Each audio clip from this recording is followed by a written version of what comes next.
안녕하세요. 저는 이혼 전에도 후에도 형님에게 시달리다 통쾌한 복수를 한 30대 여성입니다. 제가 이 이야기를 홀가분하게 여러분께 들려드리게 되어 얼마나 기쁜지 몰라요. 시부모님도 아닌 형님 때문에 이혼하고 경찰까지 만나게 된 제 어처구니 없는 이야기 좀 들어주시겠어요? 남편이 된 남자친구와는 직장 동료의 소개로 만나 2년 정도 연애했습니다.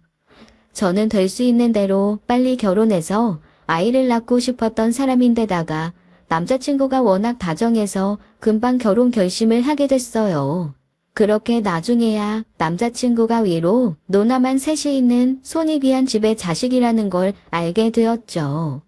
그 사실을 알고 부모님을 포함해 남자친구를 잘 알고 있는 직장 동료마저도 결혼은 시기상조라는 이야기를 하더라고요. 양준이 그거 학교 다닐 때부터 여자들한테 인기도 많고 괜찮은 놈인 거 아는데 신우셋은 좀 무리야. 너도 들어봤을 거 아니야. 신우셋이면 사실상 시어머니가 넷이라는 거. 거기다 유일한 막내 아들? 포지션도 최악이다 최악. 그렇게 별론가? 양준이 말로는 자기 누나들이랑 연락도 잘 안 하고 자기한테 참견도 안 한다던데. 쌍둥이 누나 말고는 첫째 누나나 둘째 누나랑 나이 차이도 많이 난다고 하고. 결혼할 여자 놓치고 싶지 않은 남자 입장에서 무슨 말을 못하겠어. 내가 소개해줬지만 그런 자리인 줄 알았으면 나 너한테 소개해주지도 않았을 거야. 너 나중에 괜히 내 원망하지 말고 새겨들어. 너희 부모님도 반대하신다며. 남자 얼굴이 원빈이었어도 신우 셋인 집에는 시집 가는 거 아니야. 정 결혼하고 싶으면 몇 년 더 만나보고. 그렇게 급한 나이도 아니잖아. 남자친구만 봤을 때는 문제가 전혀 없었는데 주변에서 하나같이 그렇게 말리니 저도 마음이 흔들리더라고요. 청혼하고 수락했으면서 제가 집안 사정을 알고 난 뒤 결혼을 망설이는 게 보이자 남자친구는 발등에 불이 떨어진 사람처럼 설득하기 바빴습니다. 아이, 하경아, 그런 거 아니라니까. 우리 누나들 진짜 나한테 관심 하나도 없어. 오죽했으면 나 쟤들 말도 몰라서. 둘째 누나는 내가 집에 왔더니 하는 말이 타령했냐고 했다니까. 나 막내 아들이라고 그렇게 귀하게 자란 거 아니야. 썩 대단한 대접받고 자란 것도 아니야. 나도 잘 모르겠어. 우유부단하게 고민하는 모습 보여주고 싶지 않은데 주변에서 하도 말리다 보니까 고민 안 할 수가 없어. 미안해. 아, 진짜. 그럼 우리 누나 한번 만나봐. 네가 만나보고 결정하면 될 거 아니야. 남자친구는 자신만만하다는 듯이 첫째 누나와의 약속을 잡았고 만남이 불편했지만 어쨌든 만나는 보라는 엄마의 권유에 결국 나가게 되었습니다. 첫째 누나는 남자친구보다 무려 16살 위였고 나이가 이미 50이 넘은, 그러니까 누나라기보다는 이모에 가까운 분이셨어요. 일단 인상이 너무 좋으셨고 저를 너무 예뻐해 주시는 게 느껴지실 만큼 다정한 분이셔서 남자친구가 왜 그렇게 다정한지 알 것도 같았습니다. 양준이가 결혼하고 싶다고 소개해준 여자친구는 또 처음이라 내가 너무 설레네. 어쩜 그렇게 예뻐요? 네? 예쁘긴요. 예쁘게 봐주셔서 감사합니다. 저거 제대로 된 여자나 데려올까 싶어 걱정이 많았는데 이렇게 만나보니 너무 다행이다 싶어요. 양준이한테 들어서 알겠지만 양준이 위로 누나만 셋이라 고민 많이 되죠? 양준이가 집에서 얼마나 한숨을 푹푹 내쉬는지 우리 아버지가 집안 내려앉겠다고 아주 요즘 야단이에요. 그게 죄송해요. 솔직히 말씀드리면 주변에서 이런저런 말로 겁을 주시니 저도 걱정이 되더라고요. 그러니 내가 지금 이렇게 말한다고 해서 그게 그렇게 와닿을지는 모르겠는데 우리는 양준이 저게 어떻게 사는지 그렇게 큰 관심도 없어요. 엄마 빨리 돌아가시고 내가 거의 집안살림 도맡아 하면서 키웠지만 솔직히 양준이 막내 아들이라고 오냐오냐 키우지도 않았고요. 남들은 보면 아들 낳으려고 그 늦은 나이에 막둥이를 낳았다 하겠지만 계획도 없던 애가 들어섰는데 그것도 쌍둥이가 들어섰다고 하니 한 번에 둘을 포기하는 건 아닌 것 같다고 엄마가 욕심내서 낳은 거거든요. 네, 그건 오빠도 이야기하더라고요.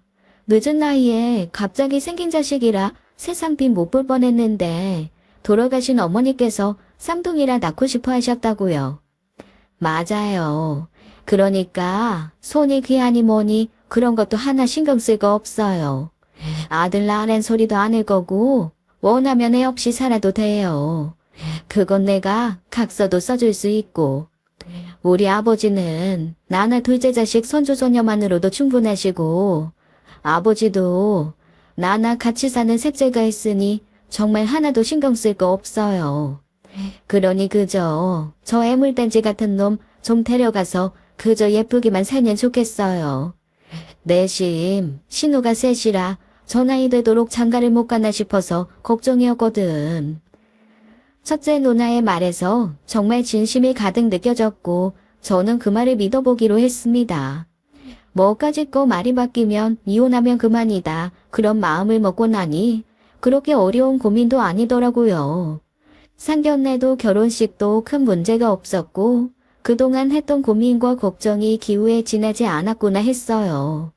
아버님과 남편과 쌍둥이 누나라는 셋째 신우가 함께 사는 시댁이 가까워 자주 만났는데 항상 식사하러 가면 첫째 형님과 둘째 형님께서는 손 하나 까딱하지 못하게 하시며 다 해주셨어요.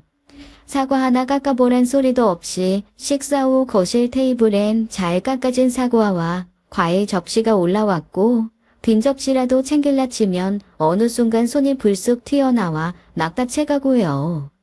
볼 때마다 왜 이렇게 예쁘냐, 요즘 젊은 애들 보면 정말 예뻐 죽겠다.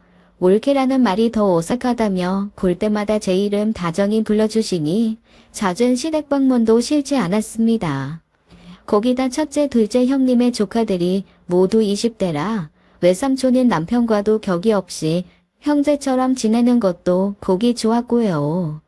엄마도 첫째 형님을 만나고 나서야 그러면 믿어보겠다 하고 결혼 허락을 하셨는데 결혼 후에도 저를 살뜰히 챙겨주시고 자식처럼 생각해 주시는 것을 결혼 잘했다고 할 정도였어요. 그런데 문제는 생각지 못한 곳에서 터졌습니다. 바로 남편의 쌍둥이였던 셋째 형님이 문제였던 거예요. 결혼 전에도 그리고 결혼한 후에도 한동안은 참고 있다가 이제 좀 제가 이 집에 자리 잡았다고 생각했는지 슬슬 본색을 드러내기 시작한 거죠.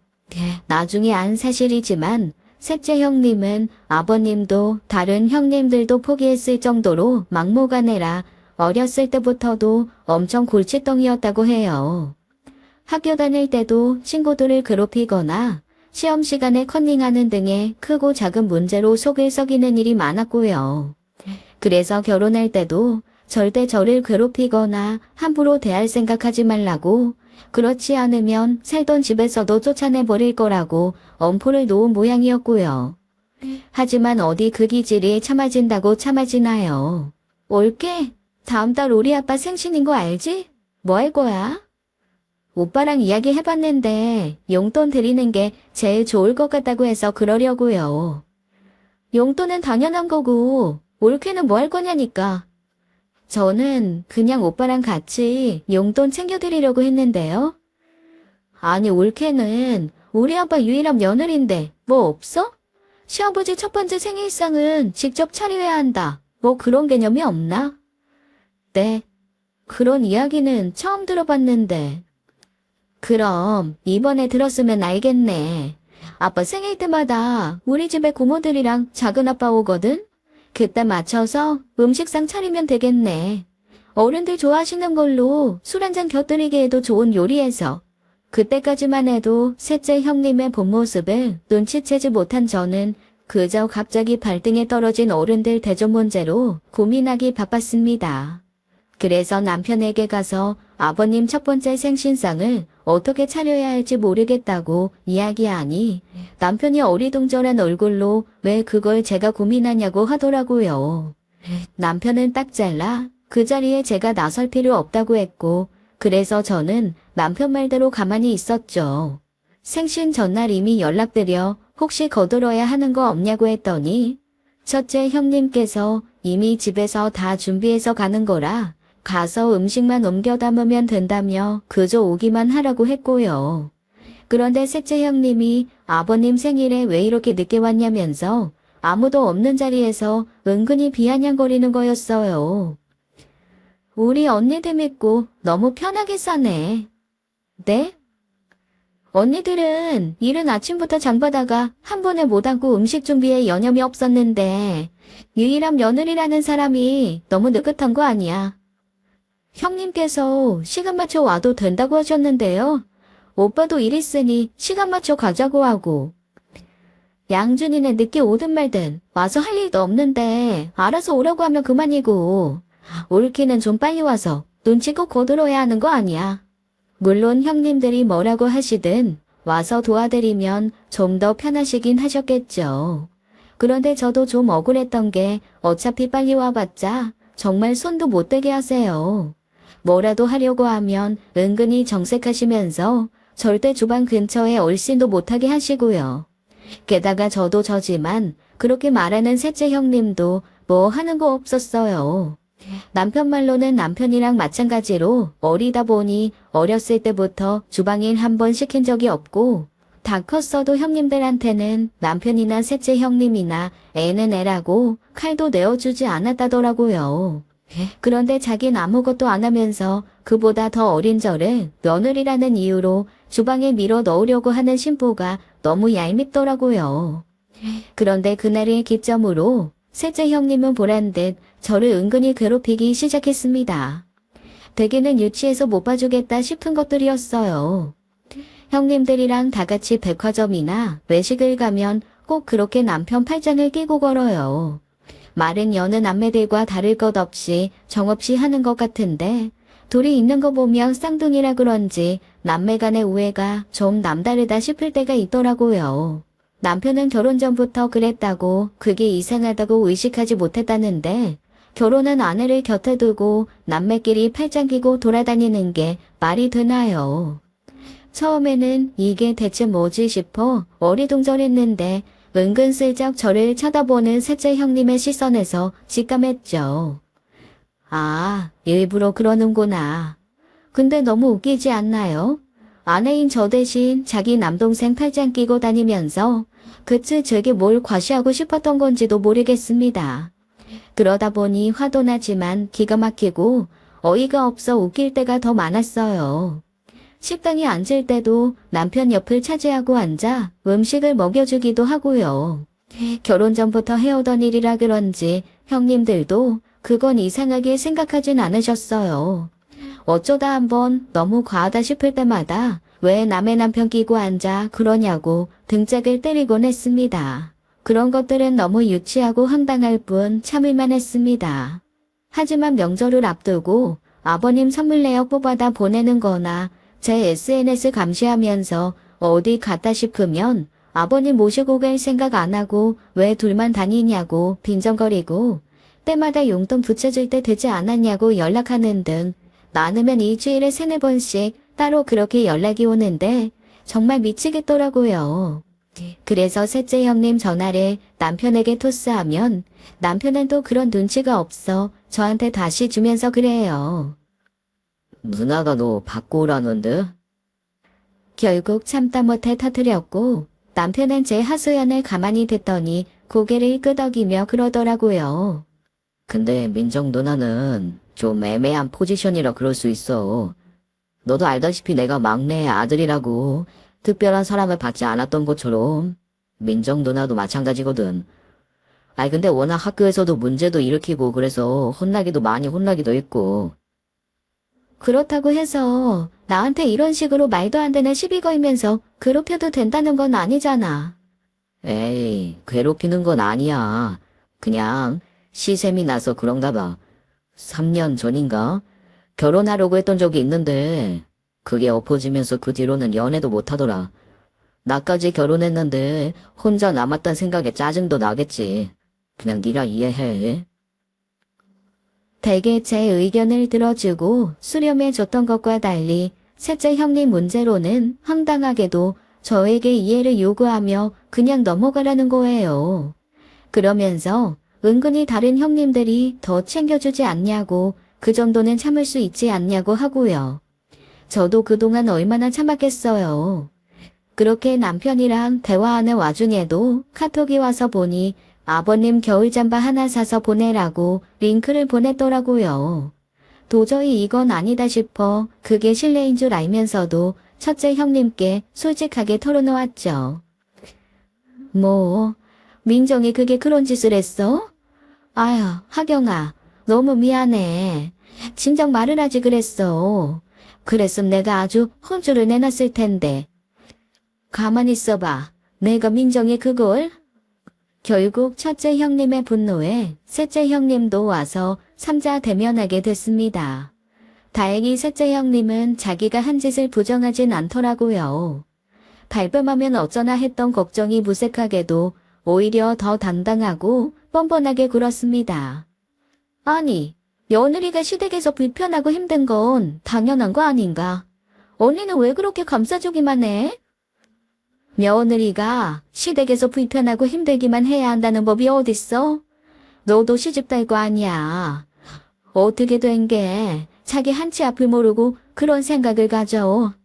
나도 우리 시댁에서 그런 소리는 못 들어봤다.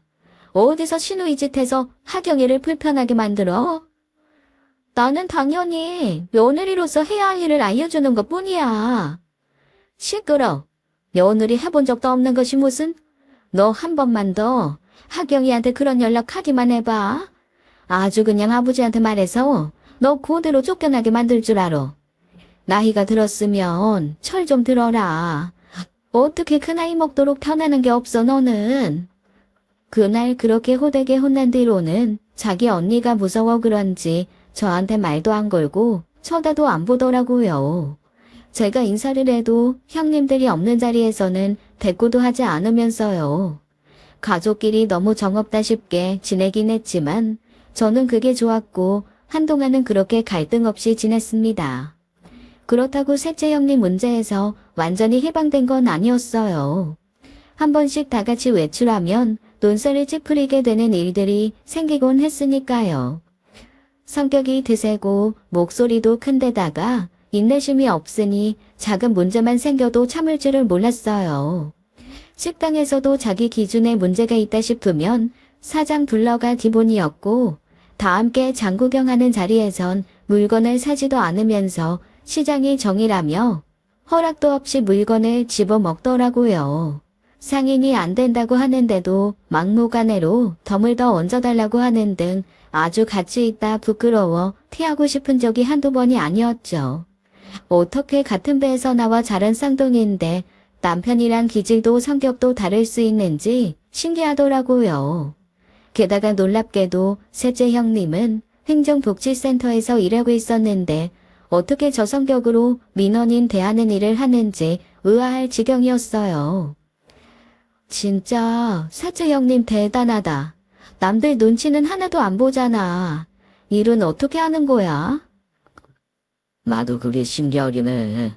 그렇다고 뭐 일을 잘하는 것 같진 않고, 한 번은 민원인이랑 삿대질하다 싸워서 징계받은 적도 있어.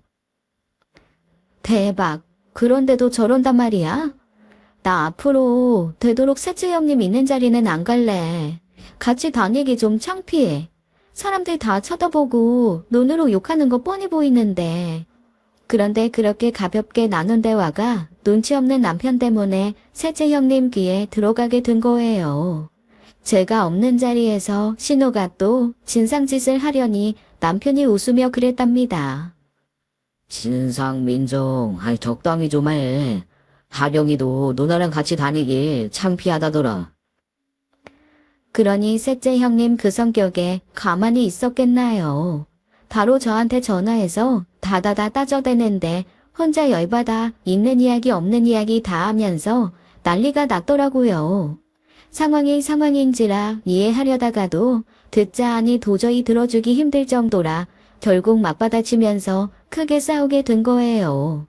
그 일이 아버님과 형님들 귀에까지 들어갔지만 누구 하나 저를 타박하는 사람도 없었습니다. 그저 터질 일이 터졌거나 하경이 그게 많이 참아졌다 하면서 은근히 제 편을 들어주시니 다행이었죠. 그 일로는 완전히 원수지간처럼 돼서 한동안은 만나도 인사도 하지 않았고 제가 셋째 형님 있는 자리는 시댁 방문 같은 불가피한 일이 아니면 참석하지도 않았습니다. 그 사이 저는 예쁜 딸을 낳았고 막둥이 같은 남편이 아이를 낳으니 아버님도 형님들 가족들도 너무 좋아해 주셨어요. 물론 그때는 셋째 형님에게선 축하한단 말 한마디조차 듣지 못했고 그런 건 바라지도 않았습니다. 그런데도 시간이 흘러 기억을 잃은 건지 30대 후반이 되도록 원하던 결혼을 못해 심술이 난 건지 은근슬쩍 시비를 걸어오는 거예요. 고작 3살 난 딸을 보고 쌍꺼풀이 있네 없네 이목구비가 어쩌네 그것도 대놓고 이야기하는 게 아니라 혼잣말 하듯 하는데 누가 봐도 저 들으란 듯이 하는 이야기를 하면서요. 쟤는 지 엄마 쌍꺼풀이 저렇게 진한데 쌍꺼풀이 없네. 수술 안 한 척 하더니 수술을 했나. 양준이 닮아서 코는 오똑한 게 이쁜데 이목구비는 정렬된 건지 엄마 똑 닮아서 아쉽긴 하네. 형님, 저 수술 안 했고요. 코를 양준 오빠 닮았으면 눈도 양준 오빠 닮아서 쌍꺼풀이 없겠죠. 이목구비 정렬이 저 닮아서 아쉽다는 건 무슨 의미로 한 말이에요? 나 혼잣말한 건데 왜 시비야? 나 원래 집에서 혼잣말 잘해. 혼잣말을 잘하더라도 옆에 듣는 사람이 있으면 자중해야지. 누가 그렇게 생각 없이 속임말을 하나요? 뭐, 생각 없이? 너 지금 나 생각 없다고 했어. 네, 그래서요? 저 닮아 이목구비 정렬이 아쉽다고 한 형님이랑 뭐 다를 게 있어요?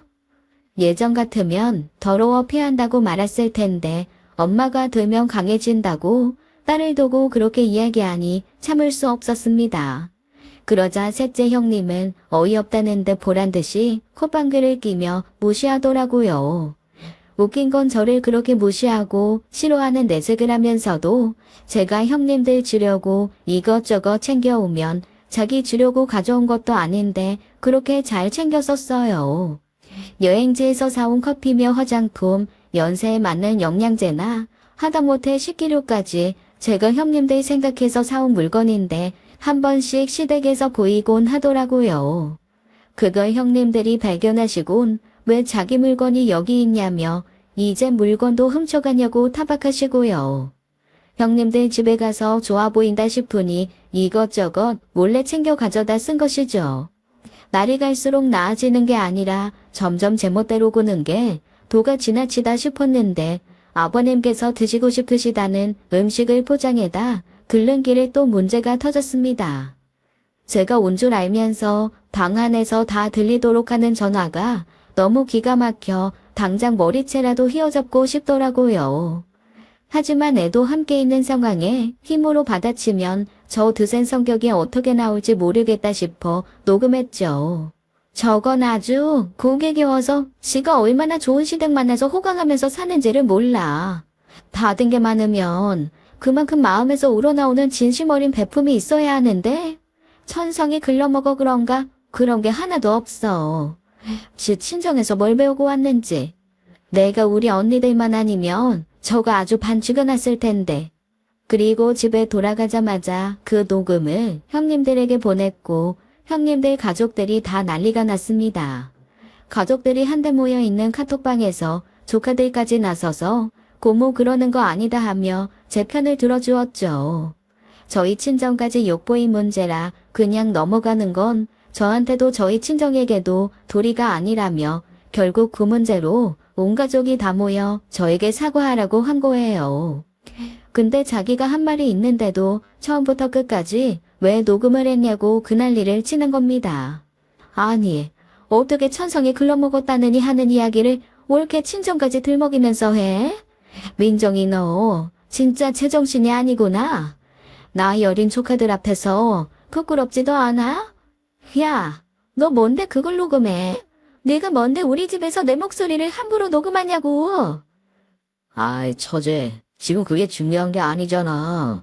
처제가 그런 소리만 안 했으면 녹음까지 했겠어? 아, 형부까지 왜 제 편에 들어요? 지금 누가 봐도 내가 억울한 상황인데.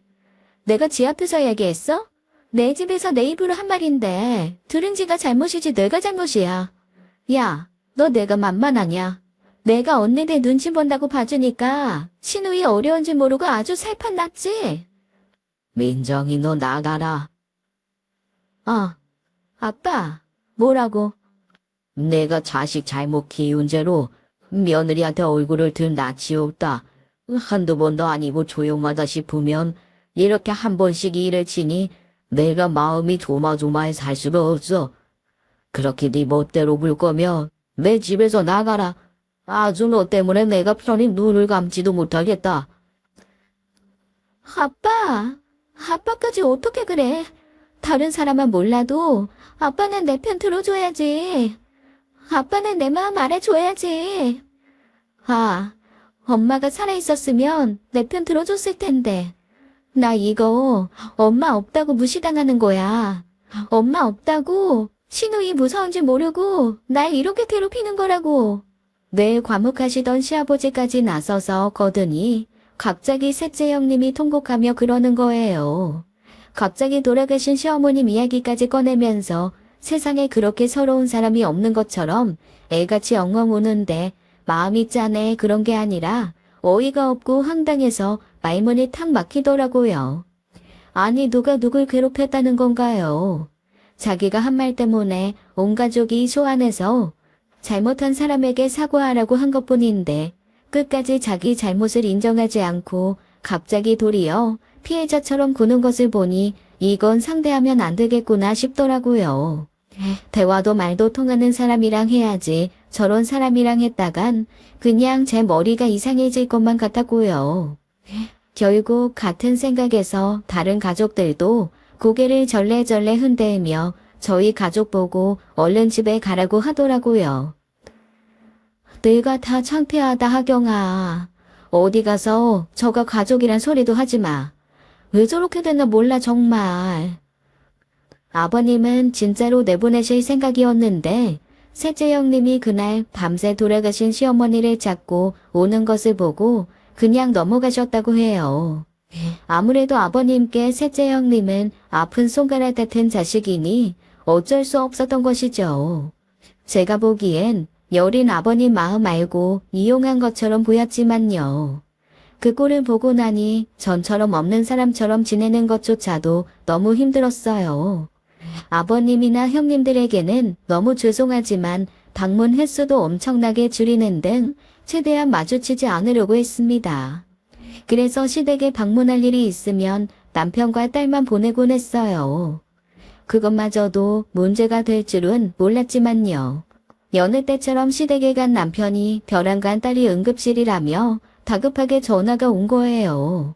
너무 놀라 택시를 타고 달려갔더니 딸이 온몸에 시뻘건 두드러기가 올라온 채 겨우 잠들어 있는 겁니다. 두 눈두덩이는 한눈에 봐도 부어오른 게 보이는데 눈물이 왈칵 나더라고요. 이게 대체 무슨 일이야? 왜 이러는데? 그게 알러지 때문이래. 알러지? 당신 소윤이한테 땅콩 먹였어? 소윤이 땅콩 알러지 심한 줄 알잖아. 그게 아니라 내가 잠깐 자리 비워서 누나가. 누나? 민정이 형님 말하는 거야? 알고 보니 얼마 전 제주도 5도에 여행 갔다 온 형님이 땅콩 과자를 사왔는데요. 딸이 그걸 달라고 했다고 그걸 줬다는 거예요. 남편이 잠깐 자리를 비운 사이에 일어난 일이었고 갑자기 딸이 기침하며 괴로워하니 자기도 놀라 순순히 뭘 먹였는지 이야기하더랍니다. 100번 양보해서 몰랐으면 그럴 수 있는 일입니다. 하지만 셋째 형님은 제 딸한테 땅콩 알레르기가 있다는 걸 알고 있었어요. 유아식을 끝낸 후 일반식을 하기 시작했을 때부터 인지한 문제라 시댁에 식사하러 갈 때 밥을 먹일 때마다 요리하신 형님들에게 양해를 구하며 일일이 물어가며 먹였고 그 자리에는 늘 신우가 있었으니까요. 게다가 그 후 형님들이 식사할 때마다 딸을 향해 여기 있는 건 땅콩 없는 거야 하면서 매번 신경을 써주시니 한두 번 들어서 잊어버릴 일도 아니었고요. 제가 셋째 형님한테 안 좋은 감정이 있어 그런지 저는 그게 절대 실수로 생각되지 않았습니다. 병원에서는 조금만 늦었으면 큰일 날 뻔했다고 하는데 하마터면 딸이 잘못했을 수도 있었다는 생각을 하니 참을 수가 없었어요. 증상이 호전된 딸을 집으로 데려와 남편에게 맡긴 뒤에 바로 시댁으로 달려갔습니다. 그리고 곧장 신우방에 들어가 침대에 엎드려 어리둥절한 얼굴로 저를 보는 신우 머리채를 휘어잡았고 미친 듯이 때렸어요. 그날 저는 정말 눈에 보이는 게 하나도 없었습니다. 머리카락을 쥐어뜯고 뺨을 치고 바닥에 깔고 앉아 때리면서 귀에 대고 분노를 억누르며 속삭였죠. 너 한 번만 더 까불면 진짜 내 손에 죽을 줄 알아. 미친년이 진짜. 아무리 정신 나간 사람이라도 상대가 눈이 돈 것을 보면 섣불리 반격하기 힘들잖아요. 그날 셋째 형님도 그랬을 겁니다. 저는 진짜 당장이라도 죽일 수 있는 사람처럼 그랬으니까요. 그렇게 반쯤 죽여놓고 나오는 길에 아버님 앞에서 무릎 꿇고 앉아 아버님도 계신 집에서 너무 죄송하다. 근데 내 딸이 그렇게 됐다고 하니 보이는 게 없더라 하고 사과드렸습니다. 그랬더니 아버님께서 아니라고 그럴만하다고 본인 대신 함신 때려주어 고맙다며 어떻게 애가 그 지경이 된 상황에서 애 엄마가 이성을 잃지 않을 수 있겠냐고 저를 위로해 주셨어요. 손녀한테 문제가 생겼으면 자기가 막내딸 데리고 같이 죽으려고 했다면서 말이에요. 그날 자리에 없던 형님들께서도 전화해서 자초지종을 이르며 제가 셋째 형님의 손 찍어 맺고 욕도 했다고 솔직하게 말씀드렸어요. 그랬더니 오히려 잘했다면서 제 딸 걱정만 해주시더라고요. 아버님도 형님들도 제 마음을 헤아려 주고 있는 마당에 황당하게도 남편과 갈등이 생긴 거예요. 유일하게 남편만 그날 제가 한 행동이 그래도 도가 지나쳤다고 은근히 셋째 형님 편을 들었죠. 아무리 그래도 폭력은 아니지. 오빠, 형님이 소윤이한테 한 것도 폭력이야. 나는 말귀 못 알아먹는 사람한테 폭력을 폭력으로 응수했을 뿐이고. 나는 민정 누나가 알고 한 것도 아닌데 왜 그렇게까지 해야 하나 싶은 거지. 오빠는 형님이 모르고 했을 거라고 생각해? 그래. 그래도 사람이면 그걸로 죽일 생각으로 한 일은 아니겠지. 하지만 어느 정도 알러지 반응이 올라올 거라는 건 알고 일부러 한 짓은 맞아. 아버님 집 갔을 때 행여나 다른 분들이 모르고 먹일까봐 소윤이 땅콩 알러지 있는 거 요난스럽게 말하고 다닌 거 당신도 알잖아. 근데 그걸 몰라서 했다고 하면 머리는 장식으로 달고 다니는 거지. 제가 그렇게 이야기하니 남편도 할 말이 없는지 입을 다물었어요. 하지만 그 후로 며칠은 기분이 상한 듯 대꾸도 제대로 하지 않고 속 좁은 사람처럼 굴더라고요. 아니 자기 딸이 큰일 날 뻔했는데 괜찮아졌다는 이유로 했던 일이 없던 일이 되나요? 오히려 자기가 나서서 휘어져봐도 모자랄 판에 등신처럼 자기 눈앞편에 드는 게 그날 정말 크게 실망했습니다. 그렇게 시작된 갈등의 씨앗은 사소한 일로 싸움으로 번지는 계기가 되었고 셋째 형님 이야기만 나오면 남편은 매번 과민하게 반응했어요. 아버님의 형님들까지 나서서 문제가 있다고 생각하시는데 남편만 같이 자라 마음을 이해한다는 둥, 원래 마음이 모진 애는 아니라는 둥, 내가 먼저 사근사근 굴면서 비위를 맞춰줬으면 저렇게 되지도 않았을 거라는 둥 헛소리까지 하면서요. 그래서 남편과 사이도 정같지 않았고 대화도 거의 없던 어느 날이었습니다.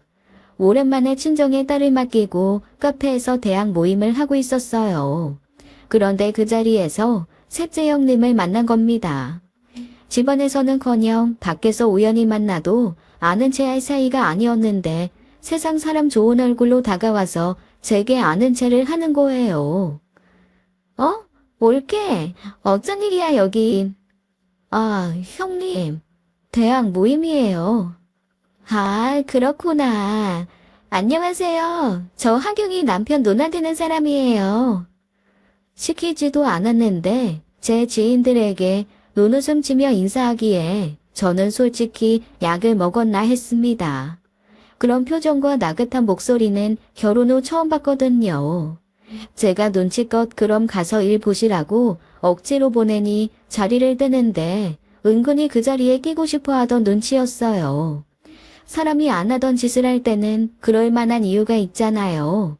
아니나 다를까 그날 저녁 남편이 갑자기 저한테 휴대폰을 내밀더라고요.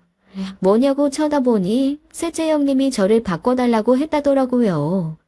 제가 연락처를 차단했으니 저한테 직접 연락할 수 없어 남편을 통한 건데 저는 뻔히 우리 사이가 어떤지 알면서 전화 통화를 권하는 남편이 너무 못마땅했습니다. 일단 무슨 일인가 싶어 받긴 했죠. 올게. 잘 들어갔어? 네. 무슨 일이에요? 그게 혹시 말이야. 아까 올게 맞은편에 있던 분 어떻게 아는 사이야? 대학 선배예요. 선배? 그렇구나. 혹시 그분 결혼했나? 네, 했어요. 했어? 근데 나는 그분이 참 인상도 괜찮고 그래서 인사도 하고 이야기도 하면서 그러고 싶더라고. 네, 결혼했다니까요. 그래, 결혼은 했지. 근데 결혼했다고 친구도 하지 말라는 법 있어? 그러지 말고 내가 알아서 잘 이야기해 볼 테니까 연락처 좀 알려줄 수 있을까? 유부남한테 여자인 친구가 뭐가 필요해요? 왜? 집안에 문제가 있음 친구들 만나서 해소하기도 하는 건데 친구 많으면 좋지. 올게. 아직도 나한테 서운한 거 있어서 그래? 그때 일은 많이 반성하고 있어. 아니요, 형님. 그분 결혼하셨고 괜히 유부남한테 문제될 일 만들었다 곤란해지고 싶은 생각도 없어요. 못 들은 걸로 알게요. 그 자리에 있던 그 선배는 학교 다닐 때도 인물이 좋은 것으로 유명한 분이었어요. 보는 눈은 있는지 그 많은 사람 중 딱 그 선배를 콕 집어 연락처를 요구하는 게 그럴 줄 알았다 싶었죠. 사실 그 선배는 아직 미혼으로 소개해달라고 할 게 뻔해 형님께 거짓말을 한 거였어요. 인물이 좋아서 그런지 배우자 보는 눈도 까다로워 결혼이 늦은 사람한테 형님이 눈에 찰 리도 없었지만요. 게다가 누구보다도 그 성격 잘 아는 제가 대학 지인한테 그런 사람 소개해줬다가 망신당할 일이 있나요? 그런데 그 뒤로 자꾸 남편 통해 딸 선물이니 제 선물이니 하면서 정말 쓸데없는 것들을 보내더라고요. 시댁 냉장고에 있었을 것이 분명한 냉동된 떡, 어디 선물 들어왔다 먹다 남은 것 같은 낱개 커피 스틱, 취향에 맞고 사용감 있는 자기가 입다 보낸 옷들이요. 근데 남편은 그것들을 셋째 형님의 노력이라고 하는 겁니다. 저는 콧방귀를 끼며 그건 노력이 아니라 쓰레기 처분이라고 했다가 그날도 남편하고 크게 싸웠고요. 남편은 그 선배가 미혼인 걸 알아요. 그래서 그 두 남매가 합세해서 저를 설득하려 드는데 정말 진절머리 나게 싫더라고요. 그렇게 무조건 싫다고만 할 문제가 아니라고 생각하지 않아? 싫은 걸 싫다고만 생각하지. 왜 꾸역꾸역 잠점을 찾아야 하는데? 생각 좀 해봐라. 민정이 저거 곧 나이가 40인데 하고 싶은 결혼도 못해 저러고 있는 거잖아. 그러니 너가 나서서 자기 마음에 든 사람 적극적으로 붙여주면 마음도 풀리고 사이도 좋아지지 않겠냐고. 막말로 노처녀 히스테리 부리는 사람이 결혼에 안정되면 너도 좋고 누나도 좋은 건데 왜 그렇게 누나 일에만 삐딱하게 구는 건데. 객관적으로 생각해봐. 40이 넘도록 누구도 데려가지 않으려는 그 대단한 형님을 왜 내 지인한테 소개해줘야 하는데? 그 선배 인물만 좋은 게 아니라 직업도 좋아. 선을 봐도 날고 기는 여자들이 줄을 서. 그런데도 결혼 안 하고 있는데 형님을 소개해주라고. 양심이 알콜이네. 양심 다 날아갔어. 야, 누나가 그렇다고 뭐 빠지냐? 인물도 저만하면 괜찮고 직업도 공무원으로 안정도. 조용히 해. 제 눈에 안경이라고. 오빠 눈엔 인물이 괜찮아 보이지 모르겠지만 객관적으로 전혀 아니네요. 그렇게 잘난 누나 안쓰러워서 못 견디겠으면 오빠 지인 수소문해서 짝지어주면 되겠네. 그리고 애초에 왜 내가 형님 비위 맞춰주면서 관계 개선을 해야 되는데? 그거 자체에 문제가 있다고 생각하지 않아? 문제를 만든 건 형님인데 내가 왜 그 비위를 맞춰주면서까지 잘 지내야 하는 거냐고. 누나는 그런 거 할 줄 모르니까 너가 먼저 나서서 하는 누나도 나아지겠지. 그러니까 왜 내가 먼저 나서야 하는 거냐고. 나도 나한테 잘못한 사람한테 먼저 나서서 화해할 정도로 넓은 아령 없는 사람이야. 손이 씻으면 자기가 잘못 인정하고 굽히고 들어와야 하는 거 아니야. 그래서 요즘 잘하잖아. 미안하다고 하면서. 그게 어디 진심으로 내 생각해서 하는 행동이야? 다 선배 번호 알려달라고 하는 거지. 그만 좀 해. 그렇게 안쓰러우면 끼고 살지. 왜 독립해서 나랑 결혼했어? 평생 쌍둥이라고 붙어 다녔다고 죽을 때까지 그럴 것 같아? 그러고 싶으면 지금이라도 말해. 당장 이혼해 줄 테니까. 그날 처음으로 제가 먼저 입에 이혼을 입에 올렸고 남편도 그건 아니다 싶었는지 말더라고요. 저는 그때부터 마음의 준비를 좀 했던 것 같습니다. 이러다가 셋째 형님 때문에 이혼하겠구나. 그래, 차라리 이혼하는 게 낫겠다 하고요. 애한테도 계속 부모가 싸우는 꼴을 보여주는 것보다는 차라리 한 명이 안정적으로 키우는 게 낫다 싶기도 했고요. 그런데 그 결심을 그렇게 빨리 하게 될 줄 알았을까요? 어느 날 갑자기 그 선배한테 연락이 온 거예요. 번호는 알고 있지만 따로 연락하고 지내는 사이까진 아닌데다가 며칠 전 그 선배를 두고 뒤에서 싸운 일도 있고 해서 괜히 놀라서 받았죠. 하겸아. 나야, 우진이. 네, 선배. 어쩐 일이세요, 갑자기? 하겸아. 손민정이라는 분한테 연락이 오는데. 전에 그 카페에서 봤던 분 맞지? 네가 내 연락처를 줬다고 하던데. 네? 선배, 저는 형님한테 선배 번호 준 적 없는데요. 선배한테 연락했던가요? 처음엔 그날 카페에서 보고 인상이 좋아 연락했다고 하더라고. 근데 내가 얼마 전에 좋은 감정으로 만나는 분도 있고 해서 애들로 거절했는데도 자꾸 연락이 오네. 아, 선배, 너무 죄송해요. 제가 아무리 가족이라도 선배한테 묻지도 않고 연락처 주고 그러진 않아요. 어떻게 된 일인지는 모르겠는데 형님이 그날 보고 선배가 마음에 들었나 봐요. 제가 연락 못하게 잘 전할게요. 죄송해요, 정말. 부탁할게. 한 번만 만나보자고 밤낮 없이 연락하는데 좀 피곤하네. 그 말을 듣는데 얼굴이 화끈거려서 혼났습니다. 그 선배 성격에 그렇게 말했다는 건 진짜 화가 많이 났다는 것이었거든요. 알고 보니 형님께 선배 번호를 전해준 것은 남편이었어요. 저희가 서로 찍은 딸 사진을 보려고 따로 비밀번호를 설정해 놓지 않고 각자 휴대전화를 자유롭게 볼 수 있게 해놨거든요. 그런데 그걸 이용해서 저한테 말도 없이 제 핸드폰 안에 있는 번호를 신우에게 전달한 것이었죠. 미쳤어? 왜 나한테 허락도 없이 번호를 줘? 번호 그거 주는 거 뭐 힘들다고. 마음에 안 들면 두 사람이 알아서 할 일이지. 번호 주는 게 그렇게 문제야? 진짜 미쳤네. 형님 몰라? 지금 거절하는데도 사람 귀찮게 매번 연락 와서 곤란하대. 번호 주면 뭐, 그저 내가 그동안 찾지 못했던 형님 운명의 짝이라도 될 줄 알았어? 왜 이렇게 사람 난처하게 만들어? 그냥 좀 한번 만나나 보면 되겠구먼. 남자 새끼가 쪼잔하게. 아이 알았어. 내가 누나한테 말할게. 됐지? 뭐, 남자 새끼가 쪼잔하게? 아, 진짜 뭐가 문제인지를 모르는구나. 오빠, 우리 그만하자. 뭘? 나는 도저히 앞으로 살면서 뻔히 보이는 이 형님 문제로 싸우면서 살고 싶지가 않아. 평생 내 편이 되어야 하는 사람이 진짜 남의 편인 것 같아서 아주 감정 소모에 힘들어 미쳐버릴 것 같다고.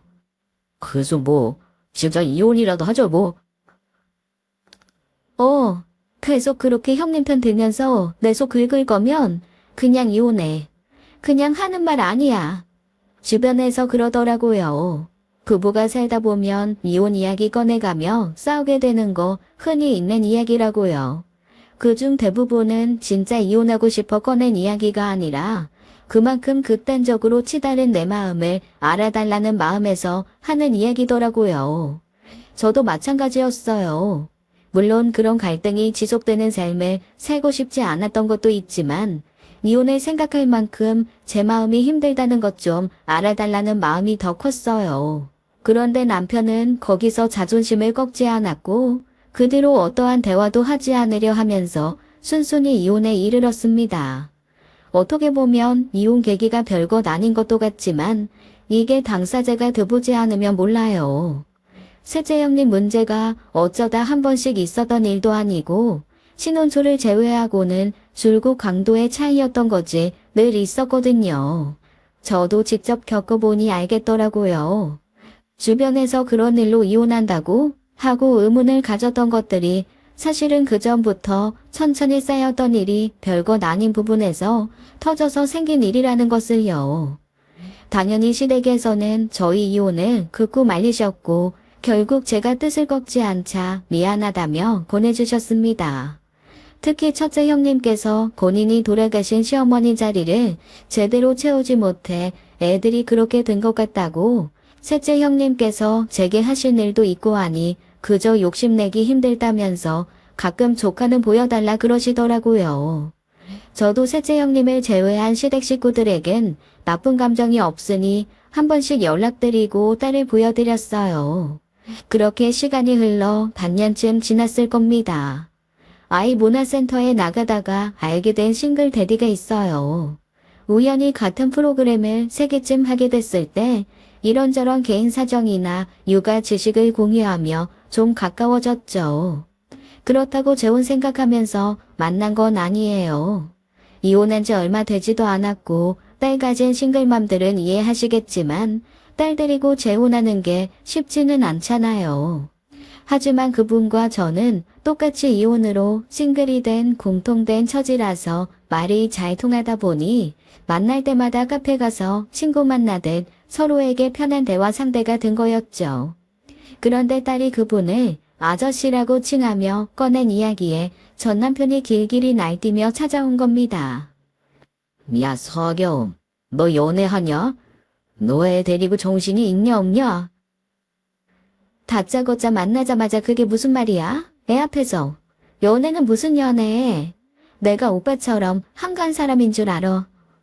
그럼 소윤이가 하는 말이 뭔데? 매주 만나 키즈 카페 가서 재미있게 놀아준다는 그 아저씨 뭐냐고? 육아 동지다, 육아 동지. 내가 내 교우 관계까지 오빠한테 일일이 보고해야 할 이유는 없을 것 같은데. 이혼한 전 남편한테. 그 관계? 웃기시네. 야, 너 연애할 거면 소윤이 내놔. 내가 키울 테니까 내놓으라고. 나는 내 딸이 다른 남자한테 아빠 소리하는 꼴 죽어도 못 보냈으니까. 참나, 어이가 없네. 오빠는 평생 수윤이 끼고 살 자신이 있나 봐. 잘 생각해봐. 주변에 형님 때문에 이혼했다는 소문이 파다한데 애까지 딸려 있으면 어떤 여자가 좋다고 오빠랑 살겠다고 하겠어? 그리고 애 볼 시간은 있고? 뭐 잘난 성격 파탄자 공무원 형님께서 일 그만두고 대신 봐주시기라도 하겠대? 남편에게 휘말리지 않고 팩트만 집어 조목조목 반박해주니 남편도 할 말이 없는지 씩씩대며 가더라고요. 안 그래도 애 때문에 정신 못 차리는 남편을 매주 만나야 하는 것도 고역스러운데 어느 날은 그 자리에 가장 꼴도 보기 싫은 형님이 같이 나타난 겁니다. 너 연애한다며? 참나. 양준이랑 이혼한 지 얼마나 됐다고 그새? 됐고 나는 도저히 인정할 수 없지만 나 때문에 너네 사이가 그렇게 됐다고 하니 내가 물러서 줄게. 됐지?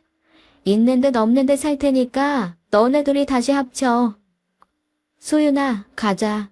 아빠 만나는 날은 다시 정하는 게 좋겠다. 옳게. 지금 내가 하는 말 안 들려? 아, 그리고 소윤 아빠. 애 만나는데도 룰이 있다는 건 알아줬으면 좋겠네. 이 자리는 어디까지나 당신한테나 허용되는 자리지 불필요한 사람 끌어들여 나오는 자리는 아니잖아.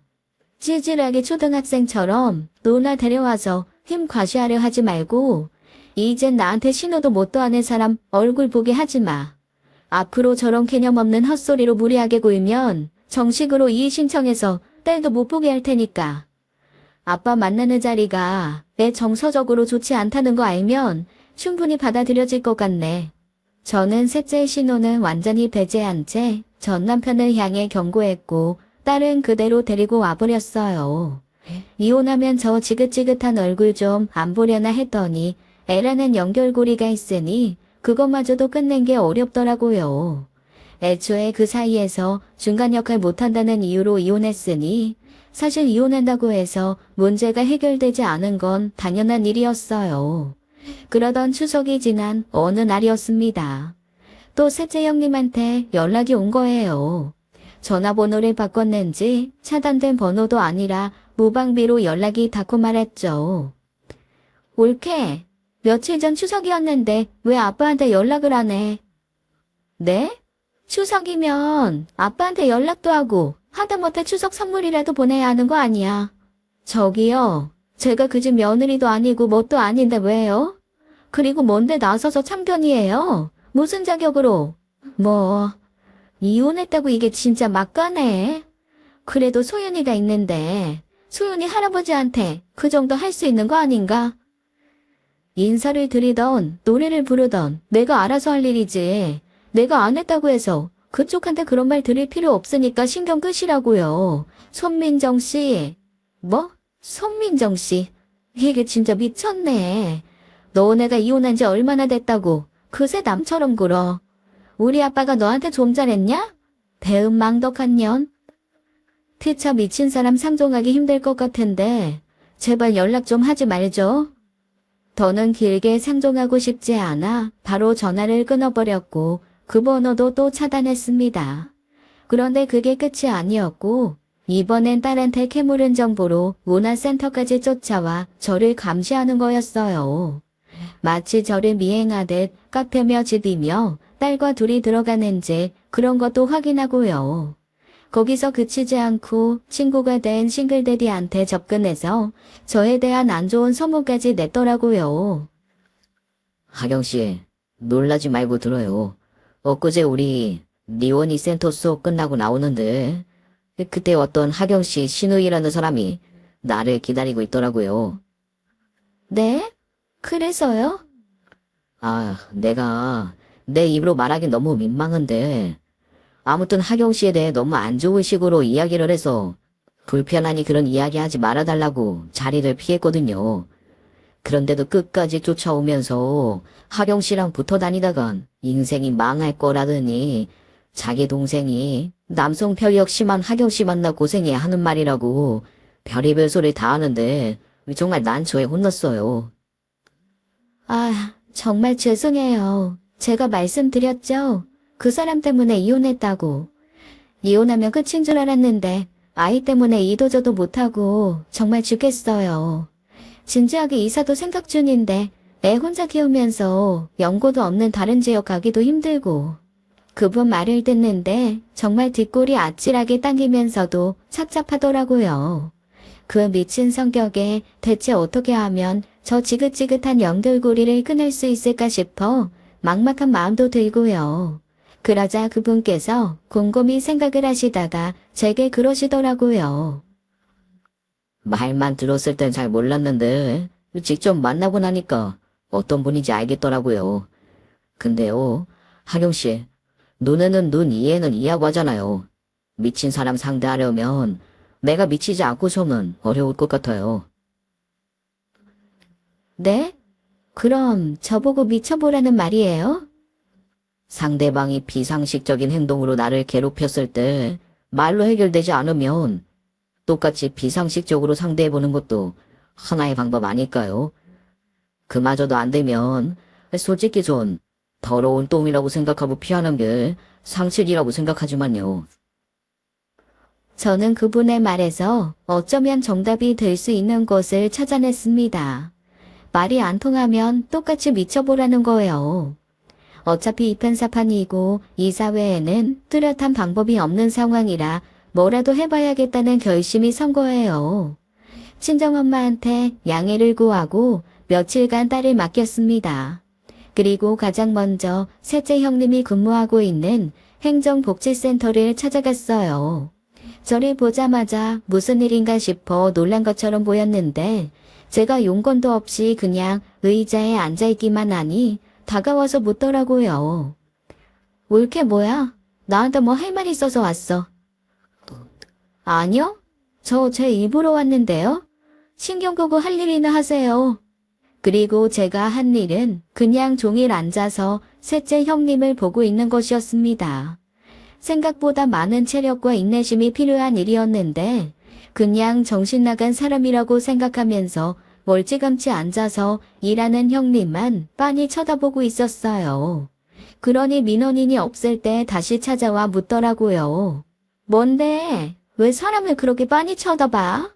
할 일 있어서 왔다며. 일 보고 얼른 가. 아, 신경 끄라고요. 내가 내 눈 가지고 쳐다보는데 뭔 상관이에요. 뭐, 미쳤어? 진짜 귀찮게 구네. 민원인 쫓아내기라도 하시려고요? 손민정 씨? 그러자 셋째 형님은 뭐 이런 게 다 있냐는 듯 주변 눈치를 살피며 자리로 돌아갔습니다. 점심시간에 잠시 자리를 비우고 밥 먹고 다시 갔어요. 그리고 일 끝날 때까지 계속 쳐다보고 있었죠. 그랬더니 다른 분들도 이게 뭔가 하시고 무슨 일이시냐고 묻기에 그분들에게는 정중하게 말씀드렸어요. 일 방해할 생각이 없고 개인적인 일 때문에 그러니까 양해해 주시면 감사드리겠습니다. 그냥 좀 앉아만 있다 갈게요. 그랬더니 그분들도 딱히 별 말씀 안 하시더라고요. 그걸 일주일을 했습니다. 사실 시작하기 전에는 막막했는데 하루 이틀 하다 보니 할만하더라고요. 셋째 형님은 행정복지센터 내에서도 은근히 빌런 취급을 받는 사람이라 은근히 저를 응원하듯 커피도 내어주시고 웃어주시고 가는 분들도 많았어요. 이미 셋째 형님 때문에 이혼한 전 올케가 와서 무언의 복수를 시작했다는 소문도 난 모양이더라고요. 그러면서 은근히 회식 자리도 흘려주셔서 종일 그렇게 앉아있다가 회식 자리까지 따라가 곁에 테이블 하나 잡고 그저 셋째 형님을 쳐다보면서 밥만 먹었어요. 건드리지도 않았고 말을 걸지도 않고 그저 처음부터 끝까지 종일 바라보기만 하면서요. 제가 보란 듯 일부러 그러고 있다는 것을 알게 된 후 셋째 형님도 그래 누가 이기나 보자고 안간힘을 다해 모른 척하긴 했는데 하루가 멀다 하고 자기 직장에 와서 그러니 심리적 압박에 미칠 노릇이었겠죠. 거기다 소개팅 자리가 잘 돼 썸남이 생겼다는 소식을 듣고 그 자리까지 찾아갔습니다. 그러니 기겁하면서 저한테 오더라고요. 진짜 미쳤어? 언제까지 그럴 건데? 지금 나한테 복수라도 하는 거야? 제가 뭘 했다고요? 저 밥 먹으러 온 거예요. 왜 그러세요? 그리고 무슨 복수요? 제가 손민정 씨한테 복수할 일이 있긴 하나 보네요. 근처에 썸남이 있으니 그 이상 질러대지도 못하고 발을 동동 구르며 어쩔 줄을 모르는데 그때부터는 신이 났습니다. 그 다음 날에도 직장에 찾아가서 직장 사람들과 비밀리에 접선해서 형님의 썸남 연락처도 알아냈어요. 그리고 그 사람한테 제 신원을 밝히고 형님의 이러한 문제로 이혼까지 이르게 된 사람이다. 조심하셔라 했죠. 결국 또 오랜만에 형님한테 찾아온 사람은 그렇게 제대로 오기도 전에 사라져버렸고 썸남과의 이별이 제 탓이라고 짐작은 했는지 형님은 저를 죽일 듯이 노려보더라고요. 그러던 어느 날 행정복지센터에 경찰이 찾아왔는데 형님이 경찰에 저에게 안내하는 거예요. 제가 업무 방해를 해서 신고를 했다나요? 그런데 제가 업무 방해는커녕 평화로운 센터 안에서 가만히 앉아있어 그런지 경찰도 좀 어리둥절한 얼굴로 저랑 신호를 번갈아 가며 보더라고요. 아, 이분이 구체적으로 어떻게 업무 방해를 하신 건가요? 매일같이 찾아와서 절 가만히 쳐다보면서 사람 일을 못하게 해요. 이런 건 공권력으로 어떻게 해야 되는 거 아니에요. 가만히 쳐다보셨다고요? 그게 다예요? 그게 다면요? 그러면 안 돼요? 내가 일을 못하겠다니까요. 아, 근데 그게 좀 애매한데. 경찰이 난처한데 주변을 돌아보자 경찰이 올 거라고 생각지 못했는지 센터장님까지 나와 사태를 수습하려 애쓰시더라고요. 그러면서 형님의 동료들도 나서서 특별히 문제가 되는 행동을 하신 분은 아니라고 영업방해를 받은 적이 없으며 조용히 시간만 보내다 가시는 분이라며 저를 옹호해 주셨습니다. 지역 주민이 행정복지센터를 이용하는 게 문제가 되나요? 그게 하루 종일이라고 할지라도 제가 피해를 준 것도 없고 이분들도 괜찮다고 하셨는데요. 아, 진짜 이 미친년이.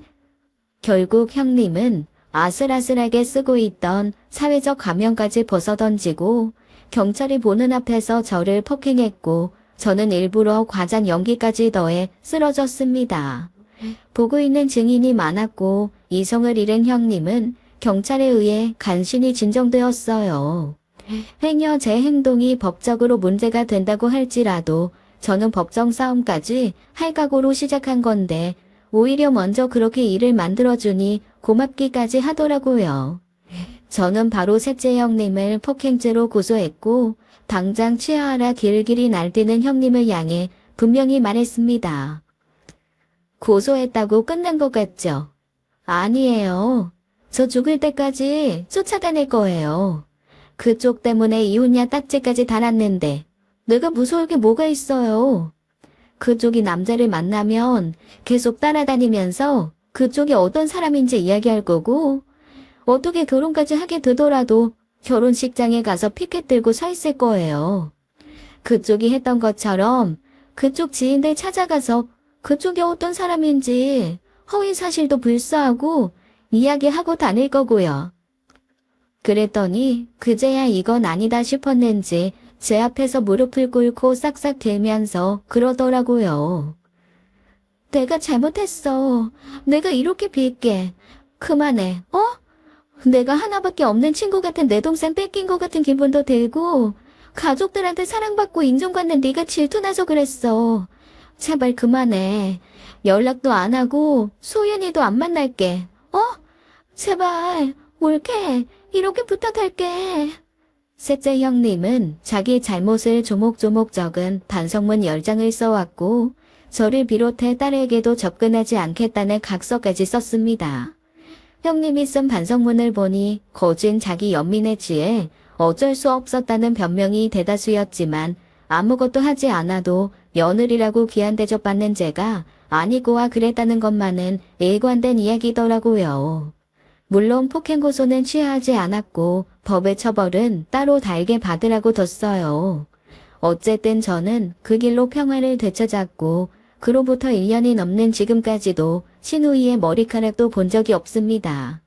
왜 진작 그렇게 하지 못했을까 싶을 정도로 평화로운 나날이에요. 형님이 잠잠해지니 전 남편은 뒤늦게 후회가 됐는지 은근슬쩍 재결합 시그널을 보내고 있는데요. 웃기지도 않습니다. 저는 애 때문에 이혼 망설이고 재결합하는 사람은 아니거든요. 그렇게 우유부단하게 그렇게 간단한 상황 판단도 할 줄 모르는 사람이랑 저와 제 딸 미래를 맡길 수도 없고요. 여러분들도 미친 사람 상대하기 버거울 땐 똑같이 미친 척 한번 해보세요. 의외로 잘 먹힐지도 모르니까요. 지금까지 사연 읽어주는 남녀였습니다. 끝까지 시청해주신 여러분 감사드리며 저희는 다음 사연으로 돌아올게요. 감사합니다.